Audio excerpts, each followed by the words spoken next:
Assalamualaikum warahmatullahi wabarakatuh. Kembali lagi di channel Bagong Cerpen. Untuk kisah kali ini saya akan membawakan sebuah cerita yang berjudul Perjalanan Pasuruan ke Banyuwangi di Malam Hari. Sebelum kita lanjut ke ceritanya, tekan dulu tombol like video ini. Dan jangan lupa tekan juga tombol subscribe channel ini. Nyalakan juga lonceng notifikasinya agar tidak ketinggalan cerita-cerita lainnya dari channel ini. Dan seperti apa untuk kisah kali ini, langsung saja kita masuk ke ceritanya. Malam itu, sekitar pukul 8, saya dan teman saya Arif memutuskan untuk berangkat dari Pasuruan menuju Banyuwangi dengan sepeda motor. Arif baru saja mendapat kabar bahwa salah satu kerabatnya sedang sakit keras, dan dia ingin segera sampai di Banyuwangi. Saya ikut menemani karena Arif tidak terlalu hafal rute, dan saya juga punya sedikit urusan di sana. Kami tahu perjalanan malam dengan motor akan melelahkan, tapi tidak ada pilihan lain. Dengan bekal jas hujan, senter, dan sedikit makanan ringan, kami memulai perjalanan. Jalanan saat itu cukup sepi. Beberapa truk besar melintas, tapi kebanyakan jalan gelap dan hanya diterangi lampu motor kami. Sekitar 1 jam perjalanan, kami sampai di daerah pegunungan yang jalannya berliku. Udara dingin mulai menusuk, dan hutan di sekitar jalan terasa begitu sunyi. Kami berhenti sejenak di sebuah warung kecil untuk minum kopi. Ibu pemilik warung, yang sudah tua, "Mau kemana malam-malam begini?" "Banyuwangi, Bu," jawab Arif sambil tersenyum.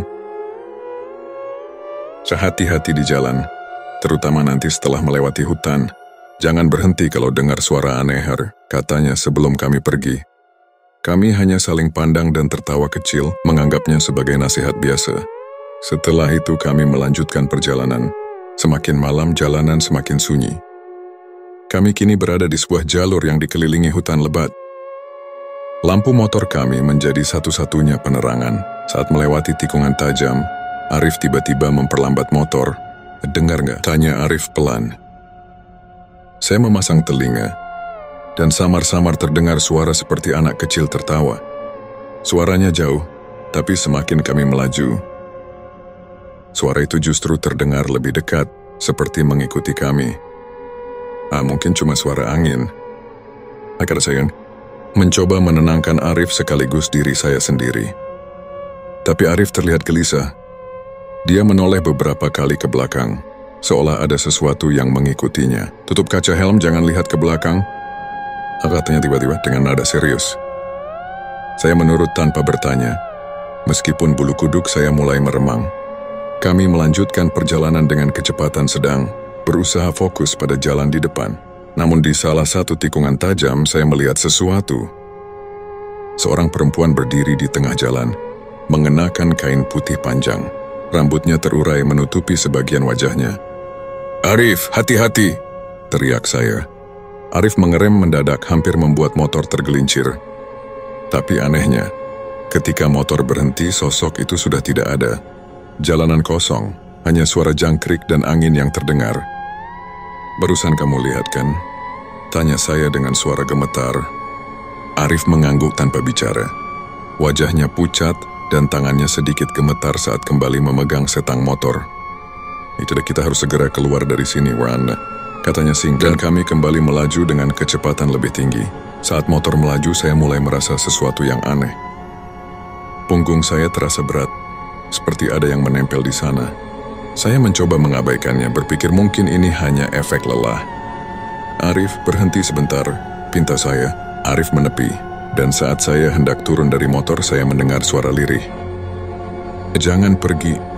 Saya membeku. Suara itu bukan suara Arif dan jelas bukan suara saya. Dengan gemetar, saya menoleh ke belakang, dan kosong. Tidak ada siapa-siapa di jok belakang. "Ya, ada apa?" tanya Arif terlihat bingung. Saya menggeleng. Enggak ada apa-apa." "Ayo lanjut," jawab saya, meski jantung saya berdebar kencang. Perjalanan kembali dilanjutkan. Kali ini Arif memacu motor lebih cepat. Tapi di sepanjang jalan saya merasa ada yang tidak beres. Saya tidak berani melihat spion. Tapi dari sudut mata, saya bisa melihat bayangan gelap yang seolah duduk di belakang saya. Arif juga mulai bersikap aneh. Dia terus menoleh ke arah spionnya sendiri. Wajahnya semakin tegang. "Jangan lihat spion," bisiknya pelan. "Apa yang kamu lihat?" tanya saya. Arif tidak menjawab, tapi saya tahu dia melihat sesuatu. Dia hanya memacu motor lebih cepat, seperti ingin segera keluar dari jalur hutan ini. Kami akhirnya melihat tanda keluar hutan, dengan lampu-lampu jalan mulai terlihat di kejauhan. Tapi sebelum keluar dari hutan, motor tiba-tiba mati. Motor berhenti mendadak, seperti ada yang memutuskan aliran listriknya. Kami panik. Arif mencoba menyalakan kembali mesin, tapi motor hanya mengeluarkan suara pendek dan tidak mau hidup. Jalanan gelap, dan hanya lampu ponsel kami yang menjadi penerangan. "Kamu coba dorong motor biar aku yang starter," kata Arif. Saya mengangguk, meskipun kaki saya terasa lemas. Saat saya mulai mendorong motor, saya mendengar suara itu lagi. Suara tawa pelan, seperti anak kecil. Tapi kali ini lebih jelas dan terdengar dari arah belakang. "Arif, kamu dengar itu?"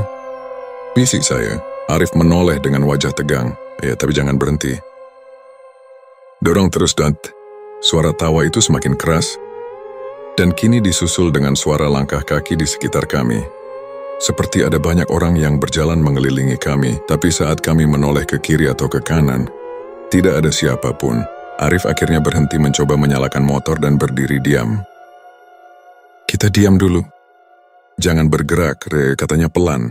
Kami berdua berdiri kaku di tengah jalan, dikelilingi oleh suara-suara aneh itu.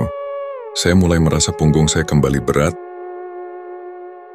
dan kali ini jelas ada sesuatu yang menghembuskan napas di dekat telinga saya. Ketika kami berdiri diam, suara langkah itu berhenti. Hening, namun keheningan itu terasa jauh lebih menakutkan. Saya melihat ke depan, dan di ujung jalan yang gelap, muncul sosok perempuan berbaju putih. Dia berdiri diam, tidak bergerak, hanya menatap ke arah kami. Rambutnya terurai panjang menutupi wajahnya, dan tubuhnya tampak seperti melayang di udara. "Hei Arif, kita gimana?" bisik saya sambil menahan napas. Arif tidak menjawab, hanya menggenggam setang motor erat. Sosok itu semakin mendekat. Meski kami tidak melihatnya melangkah, hanya saja jaraknya menjadi lebih dekat setiap kali saya berkedip. "Naik motor sekarang," seru Arif tiba-tiba. Saya langsung naik ke motor tanpa berpikir panjang. Arif mencoba menyalakan motor lagi dengan tergesa-gesa. Ajaibnya motor langsung hidup pada percobaan pertama. Kami langsung tancap gas tanpa peduli lagi dengan apa yang ada di depan atau di belakang. Saat motor melaju, saya tidak berani menoleh ke belakang. Tapi saya tahu sesuatu masih mengikuti kami. Saya bisa merasakannya. Angin yang dingin terasa semakin tajam, dan suara seperti sayap berkepah terdengar di atas kepala kami. "Kita udah hampir keluar hutan," teriak Arif. Suaranya terdengar lega bercampur panik. Namun, ketika kami hampir keluar dari area gelap itu, motor kembali melambat. Rasanya seperti ada yang menarik kami dari belakang, membuat motor kehilangan tenaga. Arif menginjak gas lebih dalam, tapi motor hanya bergerak pelan. Saya memberanikan diri menoleh ke belakang, dan seketika saya menyesal. Ada bayangan hitam besar melayang rendah di belakang kami, dengan mata merah menyala yang menatap tajam. Bayangan itu semakin mendekat, tangannya terulur seolah ingin meraih kami. "Jangan lihat ke belakang," teriak Arif. Saya segera memalingkan pandangan, dan saat itu, bayangan hitam itu mengeluarkan suara melengking yang membuat telinga saya sakit. Saat kami melewati tikungan terakhir, jalanan tiba-tiba menjadi terang, lampu-lampu jalanan muncul, dan kami akhirnya keluar dari hutan.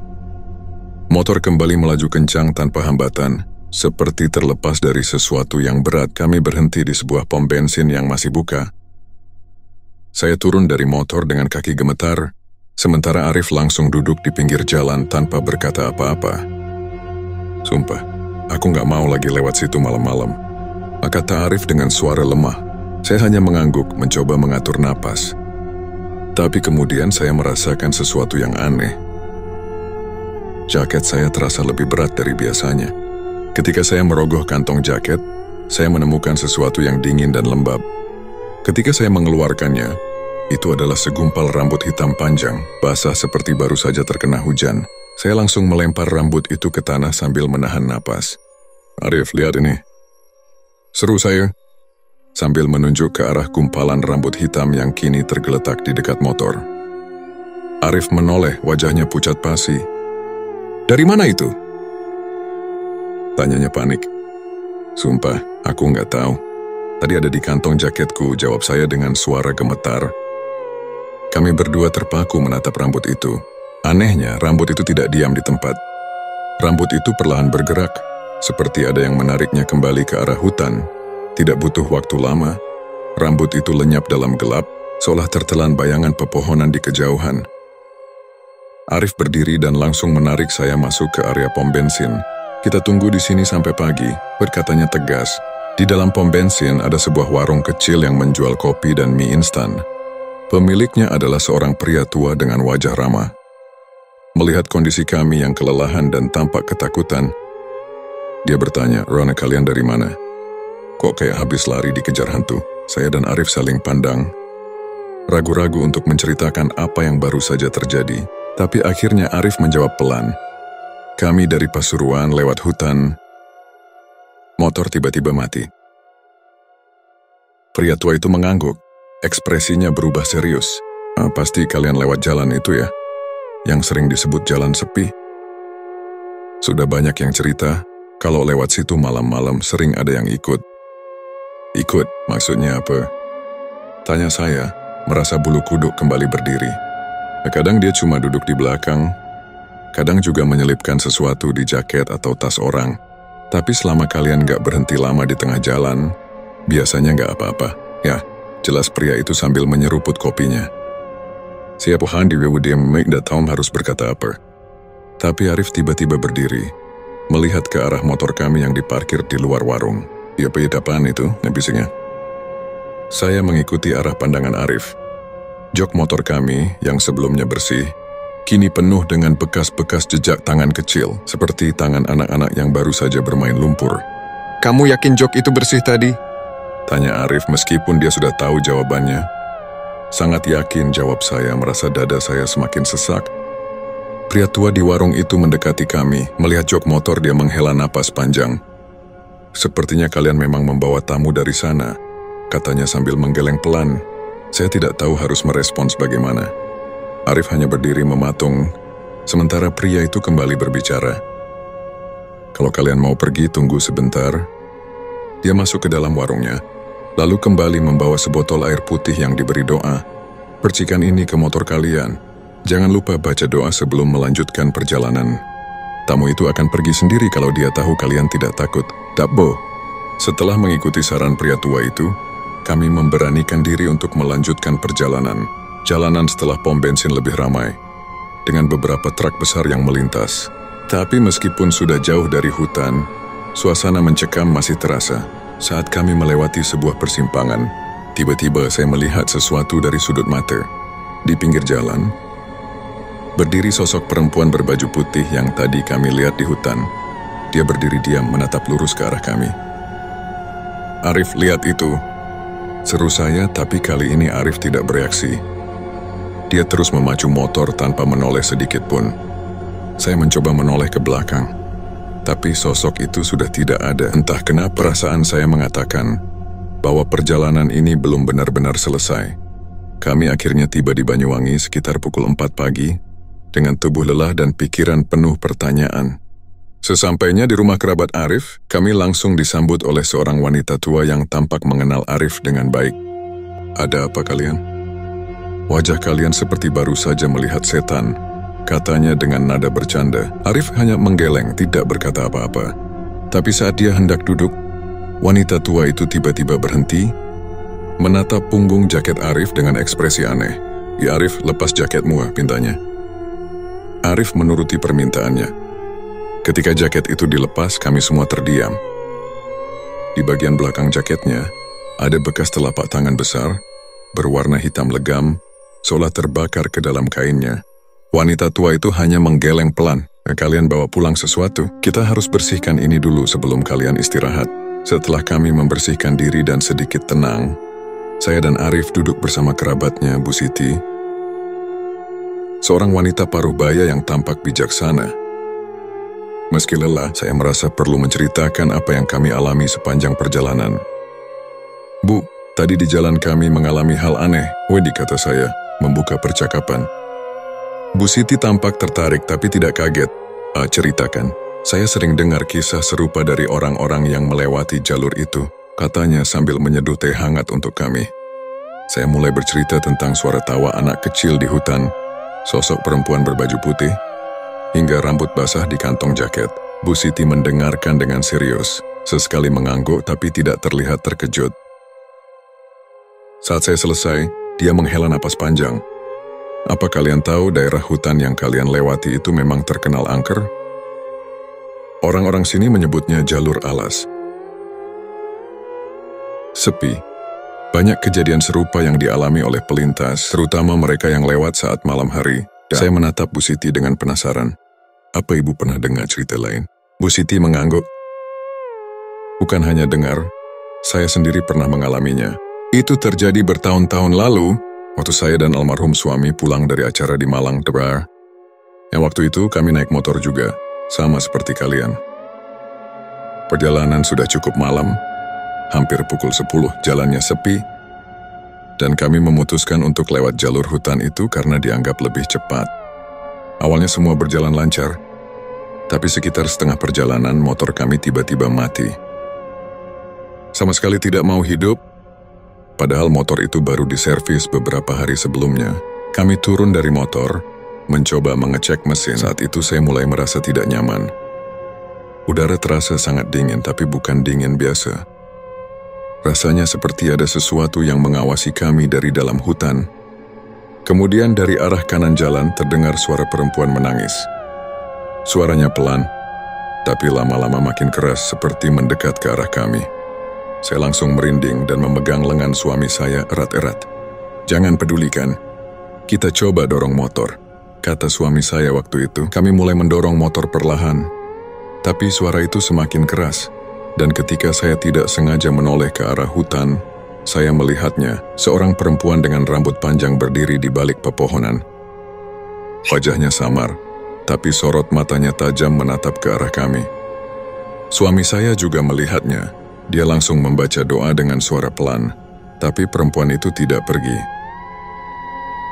Sebaliknya, dia semakin mendekat, sampai akhirnya saya merasa sesuatu menempel di pundak saya. Saya dan Arif menatap Bu Siti dengan tegang. "Lalu kau kan gebelaukan dinder?" Tanya saya penasaran. Bu Siti melanjutkan ceritanya. Suami saya menyuruh saya tetap tenang. Dia bilang jangan bicara atau menunjukkan rasa takut.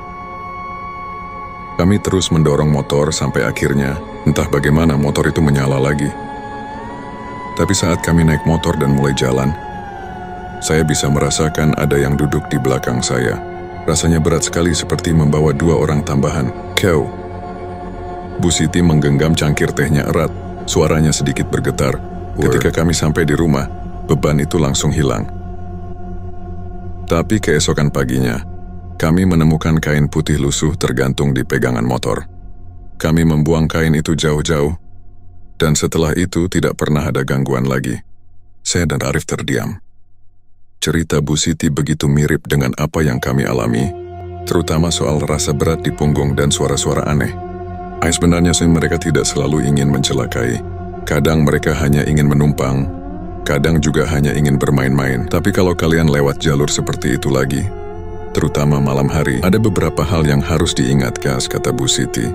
Dia memberi beberapa nasihat. Pertama, jangan menoleh jika mendengar suara aneh. Biasanya itu hanya cara mereka untuk menarik perhatian.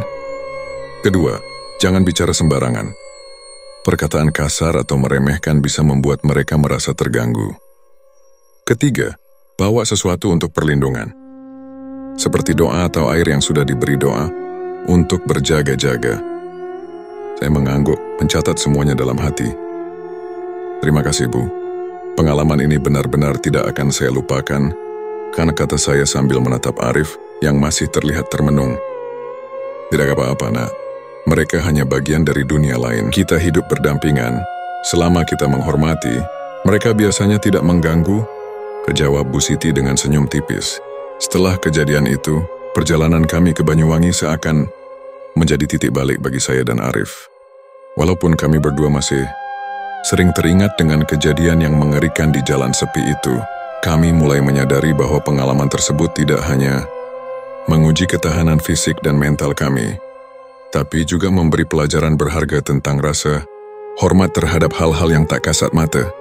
Kami tidak pernah kembali lagi melewati jalan yang sama, dan setiap kali harus melintasi jalur gelap, kami selalu lebih berhati-hati. Tapi di sisi lain, kami juga merasa lebih terbuka terhadap kenyataan bahwa ada dunia lain yang hidup berdampingan dengan kita, meskipun tidak selalu tampak oleh mata. Sementara itu, Bu Siti dan kerabat-kerabat lainnya di Banyuwangi tetap menjalani kehidupan mereka dengan tenang. Mereka seperti sudah terbiasa dengan dunia yang memiliki keajaiban dan keanehan sendiri. Ada kalanya mereka berurusan dengan hal-hal yang tak bisa dijelaskan, namun mereka tidak pernah membiarkannya merusak kedamaian mereka. Bagi saya dan Arif, perjalanan itu mengingatkan kami untuk lebih menghargai perjalanan hidup, baik yang terang maupun yang gelap. Sebab, dalam setiap kegelapan selalu ada cahaya yang bisa ditemukan. Dan mungkin, itulah yang menjadi pengingat bahwa kita harus selalu siap menghadapi segala kemungkinan dengan hati yang teguh dan pikiran yang terbuka. Akhirnya, meskipun teror itu berlalu, kenangan dan pelajaran dari perjalanan itu tetap hidup dalam benak kami sebagai bagian dari kisah hidup yang tak akan terlupakan.